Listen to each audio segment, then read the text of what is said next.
বাংলাদেশের আগামী জাতীয় নির্বাচনকে ঘিরে দেশের রাজনৈতিক প্রেক্ষাপট এক নাটকীয় পরিবর্তনের মধ্য দিয়ে যাচ্ছে।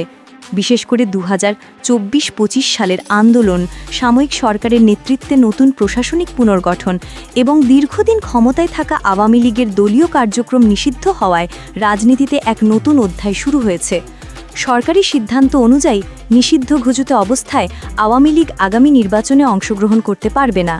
ফলে বহু পুরনো সমর্থক এখন কার্যত দলবিচ্ছিন্ন অবস্থায় রয়েছেন এবং দেশের রাজনৈতিক ক্ষমতার কেন্দ্র আঘাতপ্রাপ্ত হয়ে আরও অনিশ্চয়তায় ডুবেছে। অন্যদিকে প্রধান বিরোধী দল বিএনপি বিভিন্ন জরিপে তুলনামূলক এগিয়ে রয়েছে। সমর্থন কিছুটা সীমিত হলেও আঞ্চলিক ও শহর গ্রাম ভেদে বিএনপির জনপ্রিয়তা নতুন করে দৃশ্যমান হয়েছে। ইসলামপন্থী দলগুলো, বিশেষ করে জামাত, এখনও 10-11% সমর্থন ধরে রেখেছে, যা বিশেষভাবে ধর্মীয় ও রক্ষণশীল ভোটারদের কাছে গ্রহণযোগ্যতা নির্দেশ করে। সবচেয়ে বড় বিষয় হল, জনমত জরিপে প্রায় 48-50% ভোটার এখনও সিদ্ধান্তহীন, যারা কারো প্রতি পুরোপুরি ঝুঁকছেন না।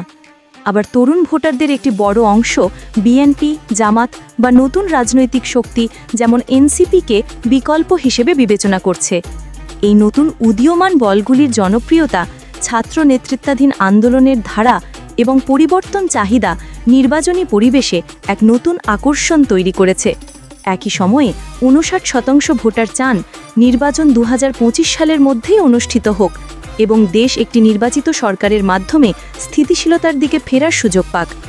এভাবে দলীয় নিষেধাজ্ঞা, বিরোধী দলের পুনর্জাগরণ, নতুন সংগঠনের উত্থান এবং বিপুল সিদ্ধান্তহীন ভোটার সব মিলিয়ে আগামী নির্বাচন বাংলাদেশের রাজনৈতিক ইতিহাসে অন্যতম অনিশ্চিত, প্রতিদ্বন্দ্বিতাপূর্ণ ও পরিবর্তন নির্ণায়ক অধ্যায় হয়ে উঠতে যাচ্ছে।